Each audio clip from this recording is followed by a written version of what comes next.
तो आपका PC slow चल रहा है और इतना स्लो चल रहा है कि आपको उसको ऑपरेट करने में बहुत तकलीफ़ आ रही है और आप उसको फास्ट करना चाहते हो। सो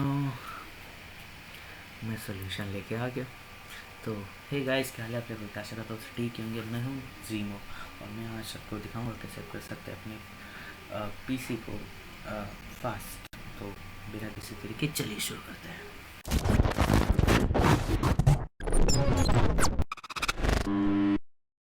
तो गाइस, जो मैं बताऊंगा आपको मेथड, उससे कुछ ऐसा तो नहीं हो जाएगा कि आपका जो पोटैटो पीसी या फिर पुराना पीसी या फिर जैसा भी पीसी हो वो एकदम बदल के एकदम गेमिंग बीस्ट बन जाएगा, सुपर डुपर कंप्यूटर बन जाए। ऐसा तो होने वाला है नहीं। बट जो मीन्स जो परफॉर्मेंस आपको अभी मिल रहा है, इतना स्लो परफॉर्मेंस, वो उससे बेटर हो जाएगा, फास्ट हो जाएगा। सो आपको करना क्या है, आपको सबसे पहले तो जो प्रीफेच और टेम्पररी फाइल्स जो होती है वो उसको आपको डिलीट करना होगा। तो वो आपको डिलीट क्यों करना पड़ेगा? क्योंकि वो जो होती है वो टेम्पररी फाइल होती है, वो यूज़फुल नहीं होती है सिस्टम के लिए, आपके जो भी डिवाइस के लिए यूज़फुल नहीं होती।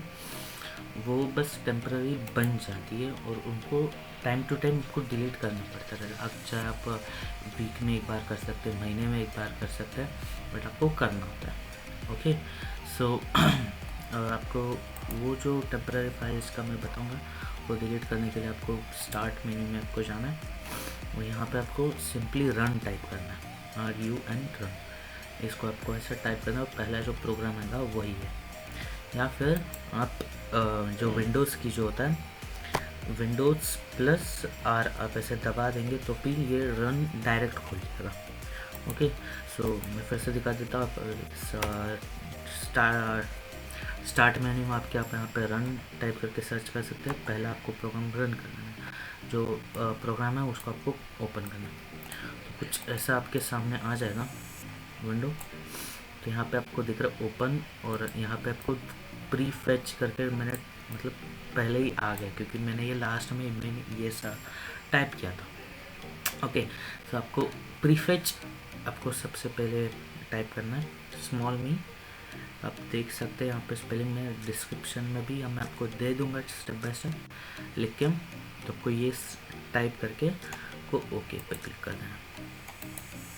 जैसे ही आप ओके पे क्लिक करेंगे एक कुछ ऐसा खुल जाएगा और हो सकता है आपको ये प्रीफेच का जो परमिशन वाला विंडोज़ खोले, नहीं तो फिर डायरेक्ट भी खुल सकता है। तो अगर ऐसा खुलता है आपको कंटिन्यू करना है और एक फोल्डर खुल जाएगा आपके सामने। सो आप देख सकते हैं ये फोल्डर है। ये जो भी है ये टेम्पररी फाइल्स होती है, इसका आपके पीसी में ज़्यादा कुछ यूज़ होता है नहीं। आप इसको डिलीट भी कर देंगे तो ज़्यादा कुछ फ़र्क आपको पड़ेगा नहीं इसमें पीसी में। सो ये जो फोल्डर होती है ये आपको आप उस पर सिलेक्ट ऑल करना है, Ctrl+A दबा देंगे तो सिलेक्ट ऑल सारी फाइल सेलेक्ट हो जाएंगे और आपको यहाँ पे डिलीट करना है। तो डिलीट में भी मैं शिफ्ट डिलीट दबा मीन्स डिलीट का जो बटन होता है उसमें से आप डिलीट कर सकते हैं, फिर ऐसा राइट क्लिक करके डिलीट कर सकते हैं। बट मैं को रिकमेंड करूँगा कि शिफ्ट डिलीट कर दी, उससे ये परमानेंटली डिलीट हो जाता है। मीन्स ये कहीं पे जो कहते हैं सिस्टम में रहता नहीं है। क्योंकि होता क्या है, कोई भी डिवाइस होते हैं तो जो आपका फोल्डर्स होते हैं अगर आप उसको डिलीट करते हैं तो वो बस आपको विजिबल नहीं होता, पर वो उसका डाटा सारा उधर ही होता है। वो स्टोरेज मेंटेन करके रखता है उधर जब तक उसके जगह पे कोई दूसरा फोल्डर नहीं आ जाता। तो अगर आप परमानेंट डिलीट करना चाहते हैं, मीन्स डायरेक्ट डिलीट पूरा, वो आपको जो रिसाइकल बिन होता है इसमें भी ये दिखेगा नहीं, वो शिफ्ट दबा के डिलीट दबाना है जो कि परमानेंट डिलीट होता है। तो देख सकते हैं यहाँ पे आ जाएगा परमानेंटली डिलीट, आपको यस कर देना। तो ये पूरा फोल्डर क्लीन हो जाएगा और फिर आपको ये बंद कर देना विंडो और फिर से आपको रन खोलना है। तो सर्च करके कर सकते हैं फिर विंडोज़ की +R। तो यहाँ पे फिर से प्रीफेच ही दिखा रहा है क्योंकि हम लास्ट प्रीफेच किए थे, बट अभी आपको दूसरा टाइप करना है। आपको टाइप करना है TEMP। सो टेम्प आप TEMP ये आपको टाइप करके ओके दबा देना है। फिर से एक खुलेगा पेज और टेम्प मतलब टेम्पररी का जो शॉर्ट फॉर्म टेम्प होता है। ओके, सो आप इसमें भी आपको सिलेक्ट ऑल करके परमानेंट डिलीट कर देना और फिर ये विंडोज़ को भी बंद कर देना। फिर से एक बार रन खोलिएगा और जो अपने टेम्प सर्च किया था वो आपको वैसे ही रहने देना है। बस उसके स्टार्टिंग में आपको परसेंटेज का जो साइन होता है वो आपको लगाना है और एंड में परसेंटेज का साइन लगाना। मीन्स टेम्प के आगे और पीछे परसेंटेज का साइन लगा के आपको फिर से ओके दबा देना। फिर एक और फोल्डर खुलेगा। सो इसमें भी आपको सेम चीज़ करनी है, सिलेक्ट ऑल करके शिफ्ट डिलीट दबा देना, तो ये परमानेंटली डिलीट हो जाएगा। और इसमें बहुत ज़्यादा फाइल्स होती हैं। सो आपके सामने अभी ये हो गया कि फाइल इन यूज़। तो इसमें आपको सिंपली कुछ भी नहीं करना है, आपको स्किप करते जाना है। अगर ऐसा आता है आपको इस प्रोसेस में कोई भी टेम्पररी फाइल से लेगा डिलीट करते हो ऐसा कुछ आया तो कुछ स्किप करते जाना है। तो टेम्पररी फाइल्स डिलीट करने के बाद आपका ब्राउज़र ओपन करना है। ब्राउज़र आप जो भी यूज़ करते हो वो ये खोलना है। तो ब्राउज़र पीसी में क्रोम होता है, ब्रेव होता है और जो माइक्रोसॉफ्ट का एज है वो भी एक ब्राउज़र है। फायरफॉक्स और ओपेरा ये सब यूज़ करते हैं। मोस्टली लोग जो है क्रोम यूज़ करते हैं। सो मैं उसके पॉइंट ऑफ व्यू से बताऊंगा। तो ब्रेव में यूज़ करो, आप बोलेंगे ब्रेव यूज़ करो, क्रोम के पॉइंट ऑफ व्यू से बता रहा है। बट ये जो ब्रेव जो है टोटली मतलब क्रोम पे बेस्ड है, मतलब सब सेटिंग सब इसका सेम है। तो जैसे आप खोलेंगे एक न्यू पेज, न्यू टैब खुलता है, तो यहाँ पे आपको 3 डॉट दिखते हैं, उस पर आपको क्लिक करके सेटिंग्स में जाना। तो सेटिंग्स में आप जाएंगे तो यहाँ पे आपको सर्च करना है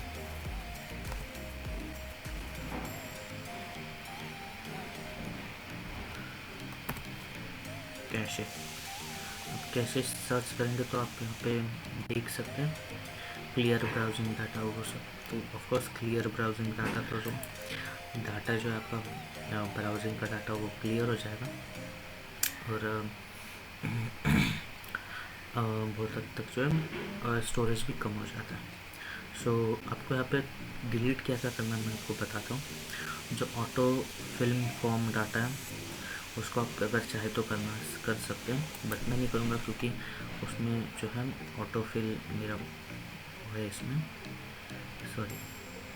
सो यहाँ पे आपको क्या क्या डिलीट करना है मैं बताता हूँ। तो ब्राउजिंग हिस्ट्री जो आपको डिलीट करनी है, डाउनलोड हिस्ट्री डिलीट करनी है, cookies and other site data ये भी आपको डिलीट करना है क्योंकि कुकीज़ मैटर नहीं करती। ये कैशे इमेजेस एंड फाइल्स ये भी आपको डिलीट करना है।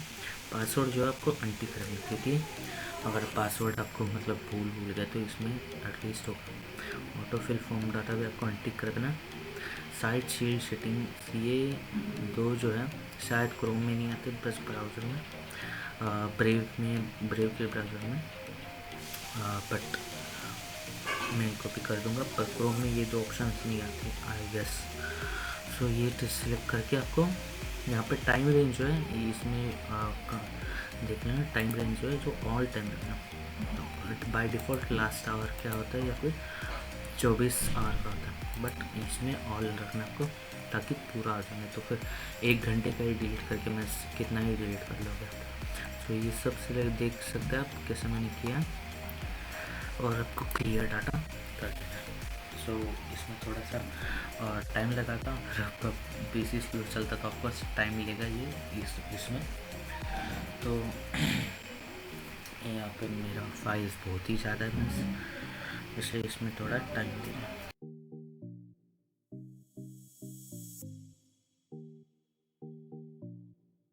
तो जैसे ही आपका जो डाटा क्लियर हो जाएगा तो वो छोटा विंडो जो है अपने आप बंद हो जाएगा। तो मतलब इधर का अपना काम हो चुका है तो हम इसको भी बंद कर सकते हैं। तो यहाँ पे आप आते हैं आएंगे स्टार्ट मेन्यू में और यहाँ पे आपको सर्च करना है डिस्क। तो यहाँ पे आपको 2 प्रोग्राम्स दिख रहे होंगे, एक जो है डिस्क क्लीनअप और डिस्क डिफ्रैगमेंट। तो आपको ये दोनों भी यूज़ करना है। सो पहले तो हम डिस्क फ्रैगमेंटर जो है उसको खोल लेते हैं, और यहाँ पे आपको दिख सकता है कि फ्रैगमेंटेड 0%। तो आपको सी ड्राइव जो है, मतलब जिसमें आपका विंडोज़ इंस्टॉल होता है आपको, तो आपको उसको डी फ्रैगमेंट टेस्ट करना है। सी ड्राइव को सिलेक्ट करके आप देख सकते हैं कि एनालाइज्ड प्रोसेस जो है चालू हो गया। तो पहले एनालाइज करेगा, फिर डिफ्रैगमेंट करेगा। तो ये डिफ्रैगमेंट मतलब क्या होता है, कि आपके डिस्क में जो भी आपका स्टोरेज होता है उसको ये अलाइन करेंगे, एकदम सिस्टमेटिकली रहता है। जैसे कि आपको समझने के लिए अगर एग्जांपल देना चाहूँ तो सपोज एक रूम में सामान है, बट सामान बिखरा पड़ा है। तो बिखरा पड़ा है तो आपको सामान, उसमें से कोई सामान ढूंढने में आपको बहुत तकलीफ है। बट अगर वही रूम है तो आपका सामान एकदम सिस्टमेटिकली वे में रखा है कि एक चीज़ जो है एक पर्टिकुलर जगह पे ही मिलेगी, वहीं पे होगी, वहाँ पे आपको इजीली सामान मिल जाएगा। तो ऐसा ही इसमें होता है। अगर डिस्क में जो है आपका स्टोरेज जो डाटा वाटा है जो बिखरा पड़ा होगा, तो अगर तो सिस्टम को उसमें को ढूंढ के ओपन करने में, रन करने में उसको टाइम लगेगा, क्योंकि वो बिखरा पड़ा है, सिस्टम को ढूंढने में टाइम लगेगा, उसको तकलीफ होगी, डिफ़िकल्टी होगी।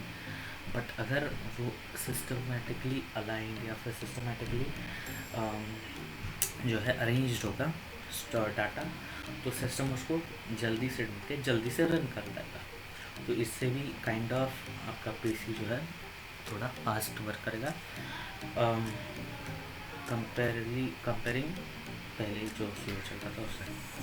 सो इसमें जो है आपका बहुत टाइम लगेगा। अगर आपने पहले कभी किया भी ना हो तब तो आपको इसमें बहुत टाइम लगने वाला है, क्योंकि ये मैं अपने सेंस कभी किया ही नहीं है, तो या इसको पहले से करना पड़ेगा। पर मैं इसको बीच में से करते रहता हूँ। ये एटलीस्ट आपको 1 महीने या फिर 2-3 महीने में तो आपको ये करना ही चाहिए, दिखता है मैं। इससे जो है आपका मेंटेन रहेगा पीसी। मैं करते रहता हूँ, इसलिए इस मेरे केस में थोड़ा फास्ट ही हो रहा है। बट अगर आपने कभी किया ही नहीं है तो बहुत टाइम लगेगा। तो आपको ये चालू करके आप चाहे तो दूसरा काम कर सकते हैं, इतना टाइम लेने वाला ये मीन्स या सो हम जब तक ये हो रहा है तब तक मैं फास्ट फॉरवर्ड करूँगा, क्योंकि ऑफकोर्स और ज्ञान नहीं है मेरे पास खेलने के लिए, तो आपको भी मैं क्या ही दिखाऊंगा। तो फास्ट फॉरवर्ड।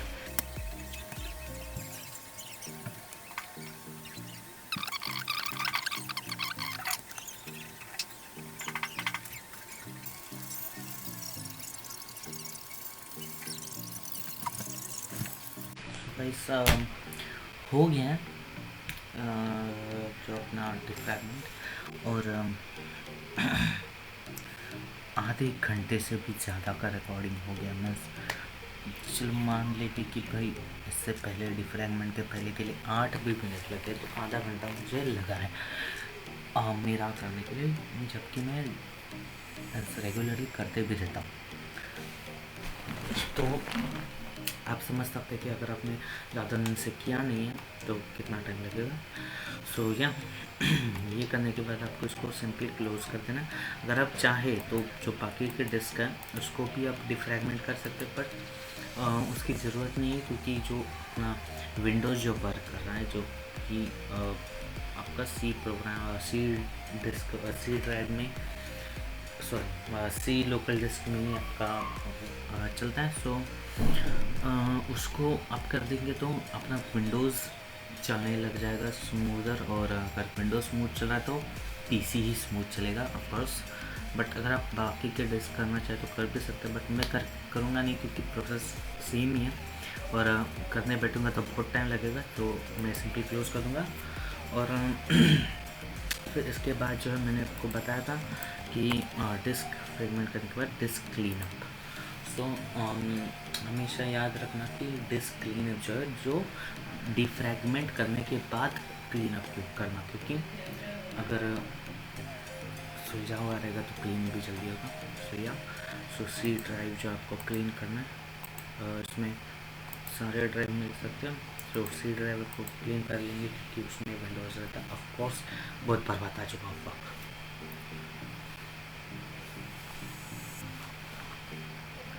सो आप यहाँ पे देख सकते हैं जो इतना सब अपना जो भी डिलीट करने लायक जो कि यूज़फुल नहीं है वो, और आप देख सकते हैं जो टेम्पररी फाइल है उसका साइज़ 0 बाइट्स है, मीन्स 0।